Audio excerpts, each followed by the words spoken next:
we are playing Napoleon at Leipzig, the Grand Campaign, starting with turn 1 of the October 14th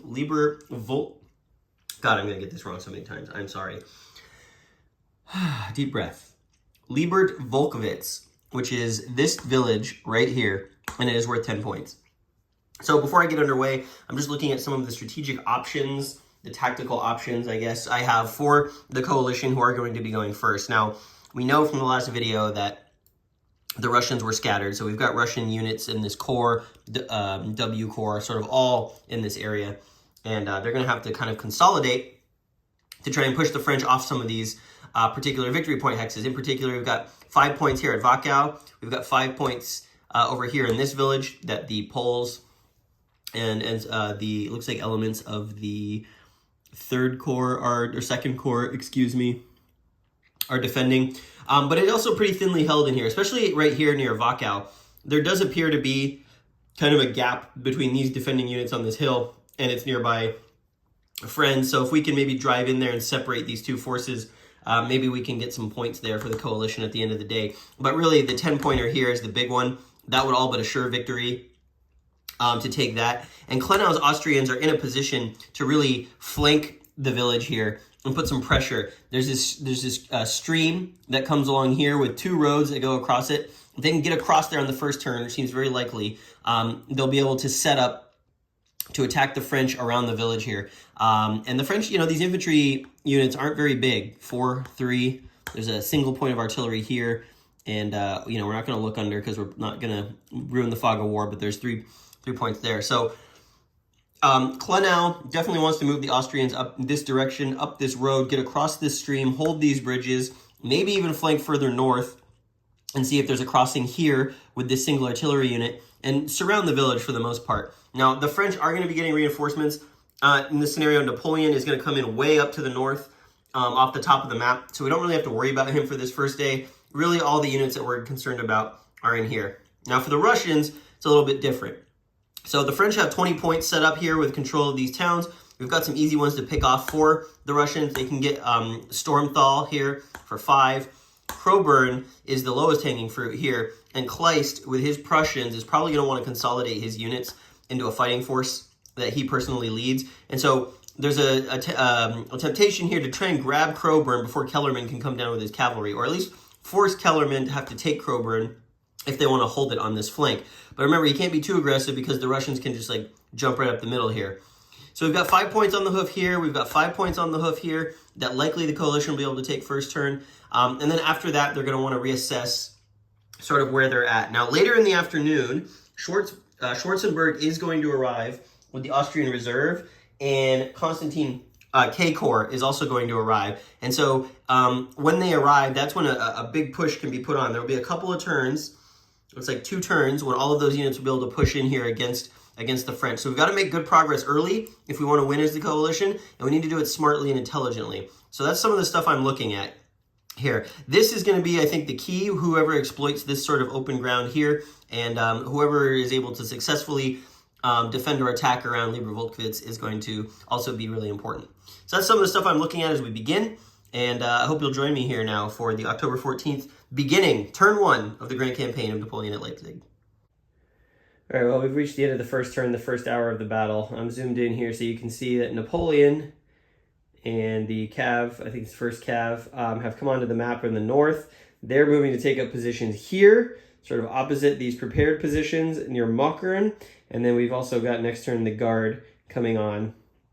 And they're going to have a move order to move down here. We basically want to get them in within range of Mockern and try to get them to take positions. In fact, now that I'm looking at this, I may make the Guard come down here since that's worth victory points as their move order, and have the Cav flanking them up here.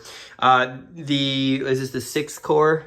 Yeah, the leader failed his check. He was out of command. Some of the units were able to move up a little bit, but they did not get moving this hour, unfortunately. And then the rest of the action took place down here at the end of the first turn. There's a lot of guns up in here. The Victor's 2nd Corps on the French side, and the Russians have a lot of artillery pointed at each other near Wachau, on the outskirts of Wachau. There's a lot of retreats happening back and forth. We had this cavalry and actually take a step loss from the artillery bombardment, and it backed up. And then we had these units here take a step loss and back up before this attack could be made. So there's a lot of jockeying for position under the fire of guns here. That will likely continue. We did get Kleist's cavalry into Coburn here as the Kellerman's 4th Cavalry started to move down. They're just taking up a position to watch it. They don't necessarily need to push that hex, assuming they keep control of everything else. The Austrians did try and take positions near the river to try and cross. They did manage to get some units on the other side, but a very quick counterattack from Lauriston's 5th Corps managed to push them back across this stream, and now it's going to be very difficult for them to move in here. Lots of force massed around Liebertwolkwitz, and Klenau is not really in a position here. He's going to have to do some maneuver probably around this direction if he wants to try and shift them, but he can't let this crossing go because, as you can see, a ton of forces there. So the Russians need to get organized, and they need to help support one of these two flanks. We're working on it. But there you go. First hour of Liebertwolkwitz underway. No cav charges yet. We are moving along pretty well here in turn 2. And so I just want to give a quick recap of what happened. Not a lot of action. Up in the north, we had some more of the French reinforcements trickling on. Actually, Napoleon moved down here to try and get this corps under command next turn so they could all start moving. We also did something here with the cards, which I'll explain. We've also got the guard coming in, the old guard and the regular guard. Coming down this road here. Now you can see all these colored chits I've put out. This is the positions, the march orders that all of these reinforcements are going to be facing. So the guard basically have been ordered to take up positions here and here to sort of block the entrance into Leipzig. The French want to hold this flank here. There's a lot of opportunities to cross these rivers and get into some really nasty terrain that's going to be hard to dislodge the Prussians when they arrive. So Napoleon wants to set up the guard, his best units here, right on the outskirts of Leipzig, and force the Prussians, if they're going to try and make a move on the city, to fight through them. Meanwhile, the cavalry finally reach their objective. They're going to be held kind of back in reserve in sort of this flat ground here. They don't want to be getting into these ridge hexes. It eliminates cavalry charge possibilities. We've also got the, actually there's another march order here that I haven't explained yet. This is the guard, and I think this yellow one is the old guard. I wanted to hold the flanks of the best units sort of around this fortified position. This one here is, I'll have to double check who's marching there. I may have put one extra out that I didn't mean to, but the 6th Corps, importantly, they started to move this turn, and that is because the French chose to play approach march. They were allowed to give an extra march order this turn to any formation, or any force, really. And so they chose to play this. It also gives them one extra movement point on all their units. So they were able to get the 6th Corps moving, and now Napoleon has arrived personally to make sure that they're going to be able to move across, and they're going to take up positions here at Lindenthal. And when they do that, they'll be facing off against the Prussians as they arrive. For the rest of the turn, we had a bit of a standoff. Klenau still organizing the Austrians to try and get across this stream, and he's being basically opposed here by, who is that, Lauriston's 5th, and they have taken up strong positions in and around Liebertwolkwitz. It's going to be really hard to break through there. So he might have to wait for reinforcements, which isn't the most ideal situation. We've gotten some of the cavalry under Pahol reorganized. They might make a cavalry charge next turn here. The Russians are really spread out and disorganized. They haven't really been able to get anything going. And while they've been trying to collect themselves, Victor came down. He's standing on all of the 2nd Corps artillery atop this hill where he's got a nice view of everything around him. And the rest of his corps, some of these brigades, moved in and took the western part of Golden Gosa, where they might then try and dislodge Helfrich and the cavalry that he is with, who are under orders from Barclay. The Russians very thin, very ineffective right here, and the French have sensed that and are sort of pushing down in this direction to try and compromise the advance here. Kleist still trying to get over here to just defend Coburn if he can. There's still some good cavalry in there, so it's not going to be easy, and the French are having trouble getting their corps activated over in this part of the map. The Austrians did play Reinforcement Takes the Other Route, which is a really good card. This is going to allow every reinforcements that the coalition is going to get starting on the 2 p.m. turn, when a bunch of huge stacks come into play here, and the 3 p.m. turn for the Russians. They're going to be able to come in at any map edge hex on the same map side that they would normally come onto. So that's going to give the coalition really broad latitude where they bring in those reinforcements, and that could potentially jeopardize the French position here, assuming they can get down the roads fast enough. So I thought this was a good one to play early. The Austrians, also looking in their hand, picked up a alternate reinforcements cards, which is going to give them additional reinforcements that didn't arrive historically if they want to give up 3 victory points for it. So it's going to get real interesting here in the next couple of turns. Kind of a lull on this one. This will be a quick update. End of turn 3 in Liebertwolkwitz. Not a lot really to talk about in the north. I did fix the march orders. I had one extra march order out there I shouldn't have had, but the guard are going here and here. The cavalry reached their position. The 6th Corps here, still underway, moving very slowly, heading there. We're all good there.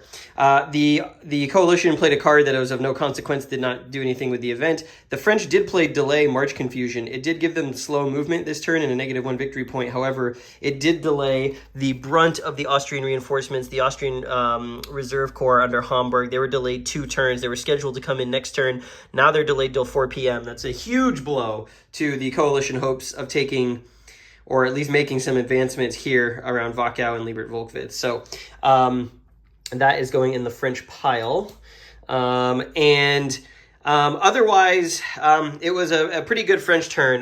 The coalition managed to get Kleist into Coburn. They moved some cavalry up onto this hill. Kellerman consolidated here in Krostowitz. There's just a lot of staring at each other going on here. Unfortunately, the Austrians were out of command this turn. They couldn't do much. I've moved Barclay over to get them moving and get them to do something. But W Corps, Wittgenstein, he's now got his forces consolidated. There was some artillery firing back and forth. We actually reduced a unit. We reduced this unit here, the Detsko. What is that, a brigade? Yeah, a brigade under Victor. But otherwise, Victor did manage, he decided to push an assault here, down here onto this town. He actually pushed Wittgenstein's Russians out, so now the French control the chateau here, or it's a church, I guess. And that's problematic for Wittgenstein because that's really good terrain and it's going to be very hard to dislodge them. So he might just need to pin them in place and come up through here somehow, but Pahol's cavalry is there. In general, just very slow, unorganized maneuvering from the coalition, and the French very surgical striking where the coalition is weak. So we are on now to the 1 p.m. turn, and we're going to check weather. Let's do that while you're watching. Rolling weather.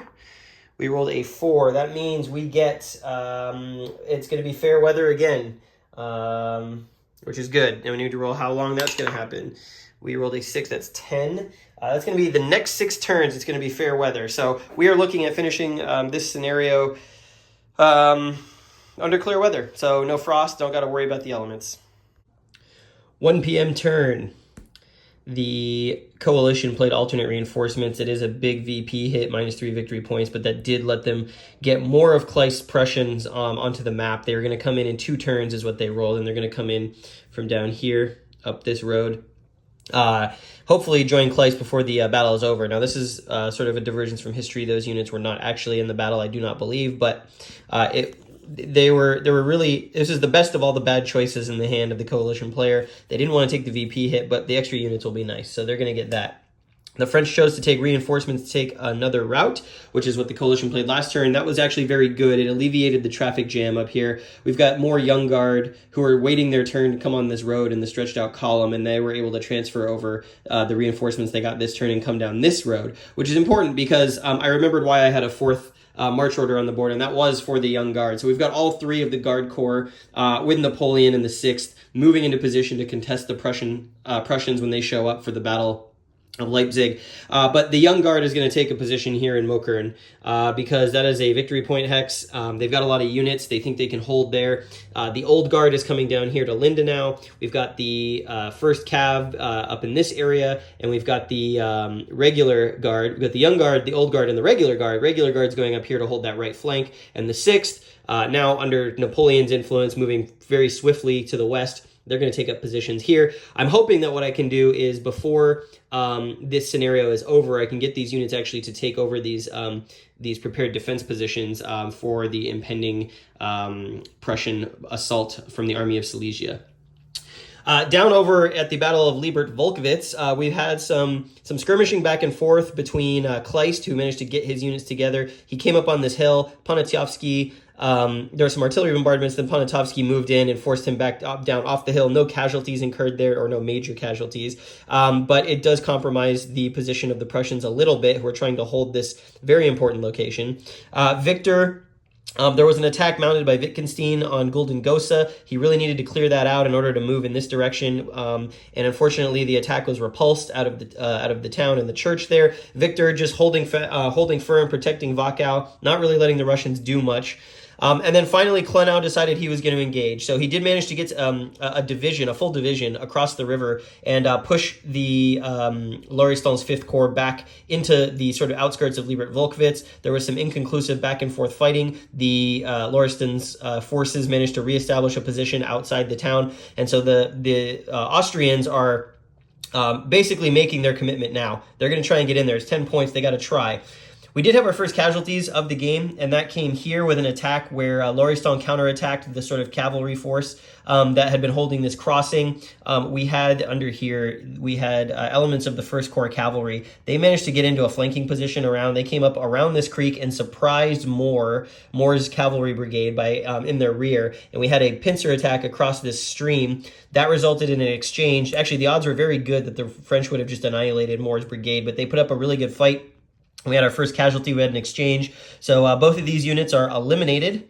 I believe the Austrian one is permanently eliminated. I'll have to double check the rules, but again, 3 strength points each. So that's going to be a net 0 between the losses for each side. But that does mean now that the French under Lauriston have control of the northern end of that creek line, and so Klenau is going to have to probably adjust his forces to protect his flank, because there's an unobstructed path all the way back to his baggage train there. So it'll be an interesting next turn for the coalition.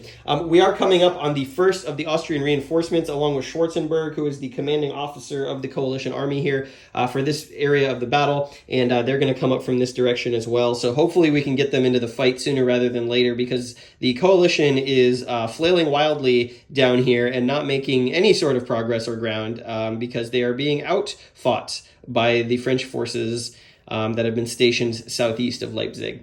We are going to continue on here, and I will come back at the end of the 2 p.m. turn, closing in on the end of the scenario. 2 p.m. turn is over, and not much has happened. It's still kind of a stalemate in here. The coalition is just spinning their wheels against the French defenders. The French doing a very capable job of holding the line.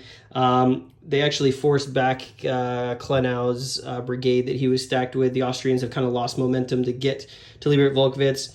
Poniatowski down here actually did manage to make a successful attack against Kleist and take Coburn away. So that's 5 more victory points for the French side as the Prussians are in retreat here along the river. Now, you may be seeing some tokens here, and you're like, what are those? Well, turns out that on the coalition turn, there were some mixed messages, some communication that didn't get sent properly, but we got some reinforcements arrives early, and that means that the 2-turn delay for Hamburg and the Austrian Reserve Corps did not actually come to pass. They came in on schedule, on time, unexpectedly, I guess, from the coalition, who heard they were going to be late, and they're moving up this road along with Schwarzenberg to take a position here to back Kleist up in this general area. We've also got the Austrian 2nd Corps under Meervelt. They're coming up this road, thanks to the card I played earlier that allowed reinforcements to come in at different sections. They're coming up this road, and they're going to come in here to help out the Russians, hopefully before the scenario is over. We'll see how it goes. But up in the north, nothing major to report. It's just kind of like a crazy crossways traffic jam as units struggle to make their way along without getting slowed up by anyone. We're almost in position. I think 2 more turns, and the French should solidly be in position for the Prussian arrival. Otherwise, all's quiet, basically, other than some of the skirmishing happening down here. Well, mark the 3 p.m. turn down is one where stuff started to get very real for both sides. The coalition had a card that delayed the final French reinforcements to the turn. That's the other section of the Young Guard who'd be coming in up over in this area. They're going to be coming in next turn. That was a very good card for the coalition to have. Let's do a sweep of the battlefield and show you all the stuff that's happening here. So again, the Austrians pouring on from the south under Schwarzenberg. They're coming to relieve and help push this. We've got the alternate reinforcements, the Prussians, the rest of Kleist's corps. They've decided to come up here. Again, super important, as you're about to see, that we got the reinforcement takes other route card early in the game. For the Austrians, or for the coalition, I should say. So we've got another road here. As we move to the west, we have got, finally, we've got Constantine's K Corps, and this is a massive Russian formation coming onto the map.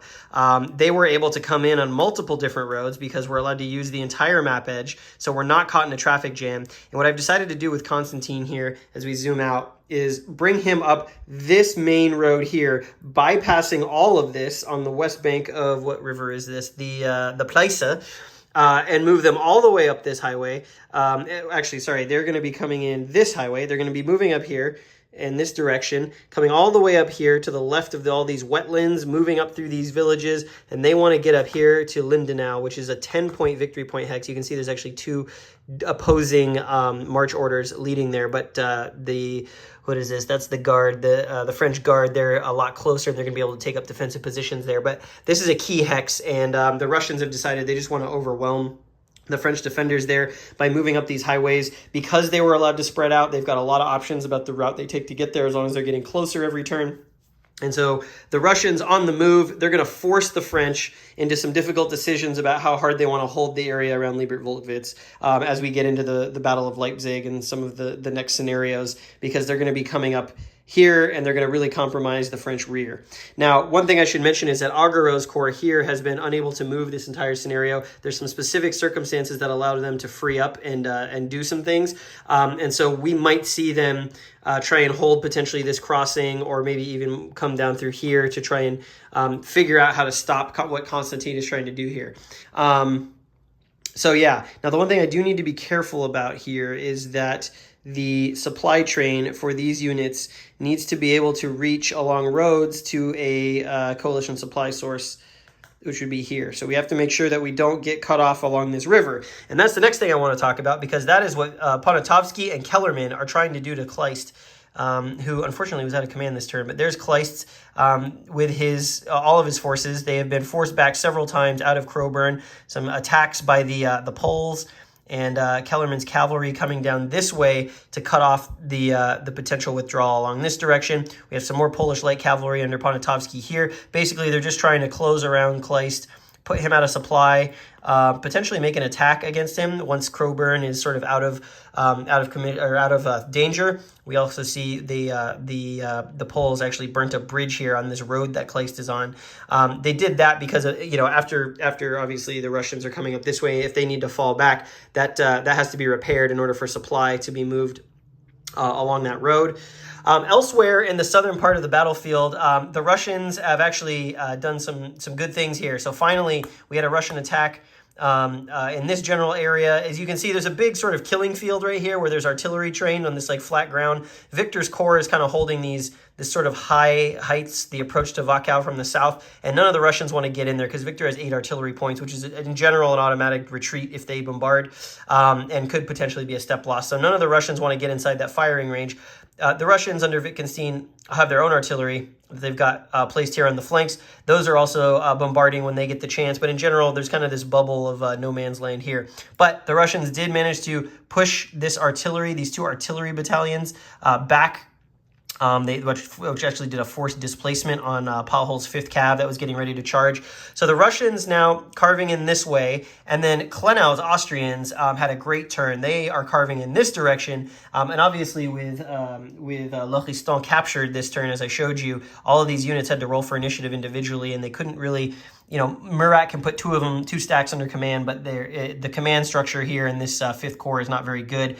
The Austrians have carved in here. There were some forced attacks that the French had to do against them, and those were all attacker retreats. They were repulsed. And so now, very importantly, we've got this brigade out of the Austrian 4th Corps 3rd Division who has taken the outskirts, this Chateau Hex, right on the doorstep of Liebertwolkwitz, which is under this out-of-command stack there. So the Austrians getting ready to potentially try and shove their way in here. That's 10 points, and we still got a couple turns left, so they can definitely still do some damage. The French, great idea of threatening the flanks in the rear out here, but these units now that Lochiston has captured have to roll for initiative, and as you can see, not the greatest initiatives in the world, and so they were out of command this turn. They couldn't press that sort of flanking sweep in that direction. And that means Murat's probably going to have to move a little bit closer. I actually might move Murat here. I didn't move him on the French turn, and that's a better spot for him to be. Still within range of Victor and Pahol, but he can at least now reach this unit out here. So kind of drama unfolding here. What looked to be sort of a stagnating coalition advance has suddenly turned into like a spear thrust towards the main victory objective, which is pretty interesting. Just zoom out and show you the scale. Pretty awesome. You can see all the units coming on, where we're going. And this is only one map. As we move further up, I'll give you a quick tour of what has happened here in the north. Most of the units are approaching or have reached their march orders. The 6th Corps slowly making their way across country with Napoleon, almost there to Lindenau. Is that Lindenau? No, Lindenthal, which is where they're trying to get to. And then they're going to take up positions in these fortified spaces. You can see actually elements of the 6th Corps, these light cavalry, managed to get out in front. They just want to be a screening force. They know that the Silesian army is coming in from this direction in the next scenario. They just want to protect that. We've also got 1st Cav. They moved up a little further towards Radefeld. Again, a victory objective. And the Old Guard coming down the road to hop into there to protect that town as well. A lot going on, and as more counters enter the map, we got a lot more traffic problems to worry about. The other thing I should mention, the rest of the guard here came in all the way from this direction. They're all the way almost down here. They're actually moving to this hex here, and then I'm going to decide where they're going to go. Still not sure about that yet. But Battle of Leipzig shaping up, and this is why I really like to play from the start, right? From the approach to battle. You get to see all the maneuver, which I think the system is really good about doing. All of the maneuver coming in, all of the strategic considerations when it comes to where do I put my units and my forces, how do I maneuver around the enemy to force them into bad decisions, and then obviously some of these hot spots and combats. You get a little narrative going on in each part of the map. It's really cool. I'm really enjoying this, so we're going to keep going. We've got 1, 2, 3 turns to go for the Battle of Liebertwolkwitz, and then we're going to get into the Battle of Mokern and Wachau. Well, it's starting to get bloody. We've had some significant events happen in the Battle of Liebertwolkwitz, but I just want to give you an overall sense of the field of battle and where we are here. Russians continue to move up, Austrians continue to move up, these Prussians continue to move up, but they're going to find that when they arrive where Kleist is operating, it's going to be kind of a killing field. So let's talk about that. So the French did play mobile defense. That allowed them to disengage cavalry forces wherever they might have been in a zone of control. That allowed them to get Pahol's cavalry here unengaged from the Russians, who have made actually really good progress up here. As the Austrians advance as well, they're starting to carve in here between the two towns. There was a lucky stray artillery shot from one of these stacks. I think it might have been this one that caught out this already reduced elements of the 5th Division of Victor's Corps, actually eliminating a unit. And it turns out this corps has a really low demoralization threshold, and that elimination has actually caused this entire corps to go into demoralized, which is not what the French wanted to see. That means they cannot advance after combat. There's a couple other effects on it, but it puts Victor at kind of risk here from a Russian attack, given where the positioning is, and with the Mirvelt's Austrians coming up the road to support them. So we'll have to see how that unfolds. The Austrians managed to force out the French here and the other sort of village hex around Liebertwolkwitz. Really now there's only these two, this one defending stack here. And the Klenau is going to try and push and take that in the little time we have left today, sort of the fading twilight. Down on the other flank, however, Poniatowski decided that he was going to go after Kleist. He had gotten Kleist fully surrounded up against this river from all angles. He made an attack. The odds were only 1-1. Unfortunately, he rolled the maximum possible effectiveness result in combat, forcing Kleist Prussians to do 2 retreats. Eliminates the whole thing. Eliminates the entire Prussian corps operating here. Kleist himself managed to escape in the chaos, finding a way through enemy lines. He's got to go to the nearest friendly hex. That would be here. But a devastating blow to the coalition here. That's 11, 15, 17 strength points and going into the lost box. Now, they can be recovered, and there's a chance they come back and get recovered at night, but oof, very devastating. I'll fix those in a second. The Austrian reserve under Homburg is actually approaching Kellerman's cavalry, which is here, but unfortunately he was out of command, so he couldn't back off. He has no idea that the Austrians are coming up to confront him, and he may suffer a very similar fate. It may have been not a good move to move him down off of that across the river because now he's trapped. And while Poniatowski did have great effect here, it does leave Coburn open for recapture by the Austrians next turn, and that's going to put Poniatowski in a tough position. So we're kind of snaking our way through the Battle of Liebertwolkwitz, goes back and forth. The coalition played alternate reinforcements, but did nothing. They had no more alternate reinforcements, so they don't take the victory point penalty. And then finally, as we come up to the preparations by Napoleon in the north, we finally have gotten elements of the 6th Corps to their destination. They're still moving through. We've got Nansuti down here in his guard. Actually, I don't think I moved them. I got to fix that. But the rest of the guard filing in. We're going to take up these positions, and we're getting ready. We have a light cavalry advance force out here just to slow the Prussians down, the Army of Silesia, when they show up. So moving along. All right, the night turn is done. All we really had was some movement of formations that are under march orders. So the Austrians got a little bit of movement here, and the French got a little bit of movement up here, preparing for the coming day. Battle of Liebertwolkwitz is over. I totaled up the score, and it was a resounding French victory, strategic victory, is what the rules would say. Victory point total was 27 points for the French, primarily driven by eliminating the entire 2nd Prussian Corps on the first day, to -3 for the Austrians. Yeah, that Prussian Corps was actually a double whammy because it demoralized the Prussian Corps that came on from the alternate reinforcements, which again was -3 victory points from cards. And then it undid sort of the demoralization of the 2nd Corps here. So the coalition did not have a good start to the battle at Leipzig, and it was just completely, overwhelmingly a French victory. Now, that may change because we're playing the campaign, we're going to play the scenarios in order, and at the end, we're going to total up the total victory differential or victory points for each side. And that is going to determine an overall campaign winner. So though the coalition lost very badly on this opening thrust, they can still claw it back. They just have to be smart, and they have to get maybe some luck on their side. And we're going to move on. So we're going to move on now to the next scenario, which is the October 16th one-day scenario. It starts at 6 a.m. and goes to 6 p.m., I believe. Yeah, and that will be the Wachau-Mokern scenario. So you would expect to see some battles here around Wachau, especially as Mirwelt gets set up here. The Russians are going to make room for the Austrians here, and the 2nd Corps is not in a good spot to resist all of them, so we may have to fall back a little bit. Wachau is here. Mokern is up here somewhere, I believe. Mokern. Where is Mokern? I saw it earlier. We might have a unit standing on it. Might be under here. Yeah, here. Mokern is here. This is where Mortier's 2nd Young Guard are taking up a defensive position. And obviously that makes sense as the Prussian Silesian army comes in this direction. So I'm going to get that set up. But this is the first scenario of 4 in Napoleon at Leipzig. And we've just completed the Battle of Liebertwolkwitz. Battle is unfolding. We've had a long first day of combat, of marching.